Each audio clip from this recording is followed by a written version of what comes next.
Thank you, ladies, for being here this afternoon to go ahead and go over the audit findings for Waller High School. My name is Charlotte, and I am doing this for the University of St. Thomas. My professor's name is Dr. Huff, and I guess today's date is December 4th.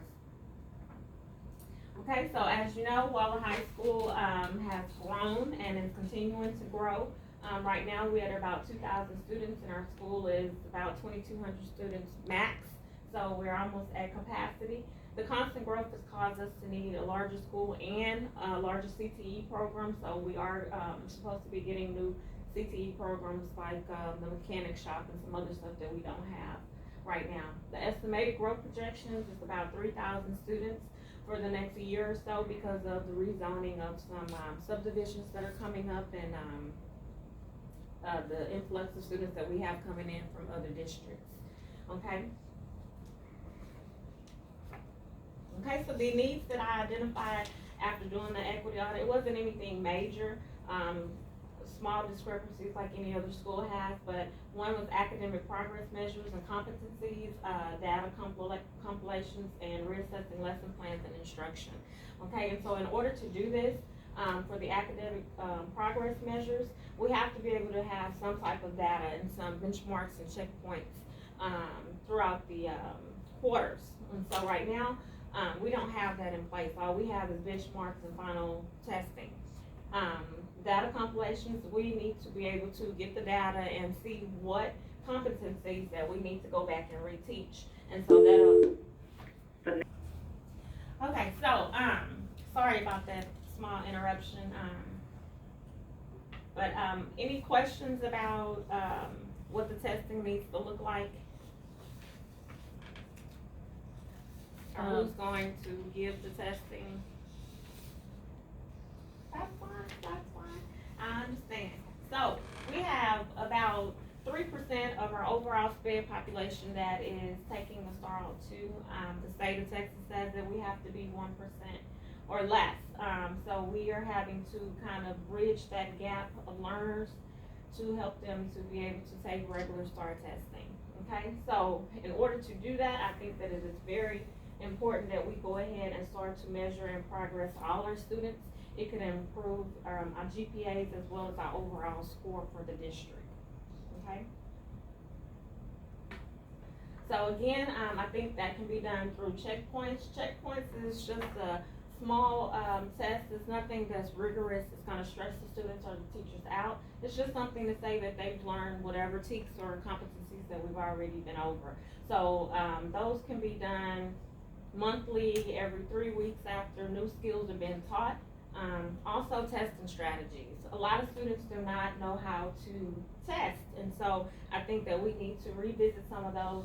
We go over it a lot in elementary and young and primary schools, but we don't really go over it here in the high school. So I think that that needs to be instituted in, as well as the secondary testing as far as our TSI and our ACT and SAT testing. Our classroom sizes are growing, and so we need to be able to make sure the kids are getting what they need. The ratio is correct, and the amount of students that are receiving assistance in special ed and 504 programs are actually in an environment where the ratio is the correct ratio. And then we have local and state rankings. Right now, we are currently at an A. However, we're 1% below or 1% above the state levels, and I think that we need to go ahead and work on getting our progress to where we can have that wiggle room for the increase that we'll have in the next year or so with the influx of students that we have coming to Waller ISD. Okay, so we have PLCs where teachers get to come together in the department and talk about lesson plans, other tactics or whatever, and I think that that'll be the best place to go ahead and talk about testing strategies, to go over competencies, to go over data, to make sure that we're getting all areas reached before we continue to just move on and push kids through. And that'll include all STAR takers. So right now, with us having to bridge the life skills kids into taking the regular test and not the STAR out too, I think that we need to include special education teachers as well, and to include our kids' checkpoints into the testing. Okay, so we have in-school tutoring or assistance with travel. So we used to have advisory within the school day, and that's been taken away this year. And it's really hard for kids and parents to get here in the morning or in the afternoon. So I think we need to really work on seeing if there's some grants or some type of way to assist kids with being able to come to in-school tutoring or get some assistance with travel. We are a low economic school, so we do get different tier 1 funds in order to help pay for that and stuff. So we need to see if we can work on getting some assistance with that. The in-school tutoring will help us with the extra time frame, and the kids are already in the motivation period because they know they have to be in school. It's kind of hard to get here early or to stay after when you feel like you should be at home. And it also affects extracurricular activities. Okay, so resources needed.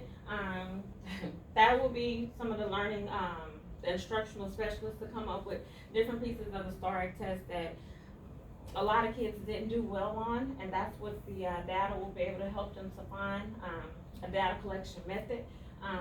There have been machines in other districts like SciFair that tells you the student population, the ethnicity, where they're at in the reading levels and stuff like that or whatever. So there are machines that can go ahead and tally all that up, so it doesn't take a lot of manpower to do that.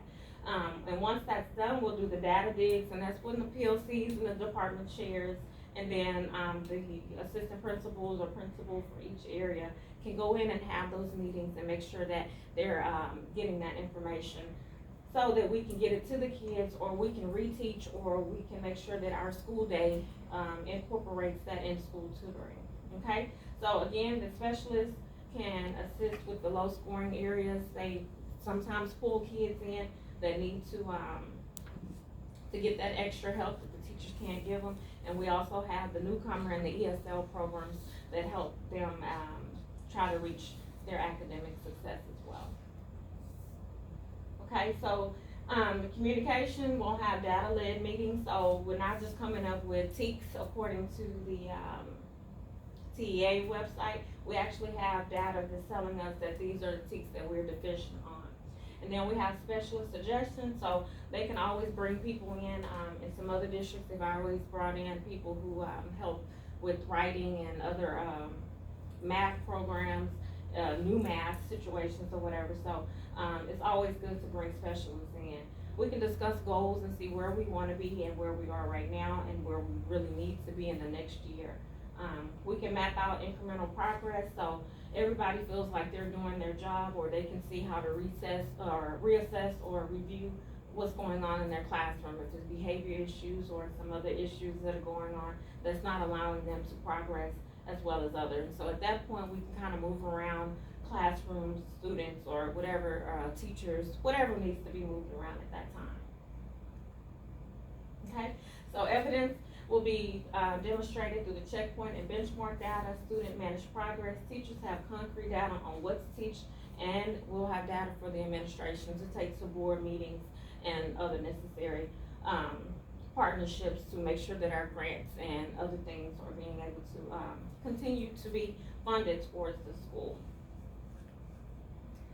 So we'll include special education teachers and students, provide classroom materials in a timely manner. So we need the lesson plans ahead of time because we have to scaffold and modify them. Getting them the day of the test or the week that they're actually going to be implemented is kind of hard. So we need them ahead of time in order to modify.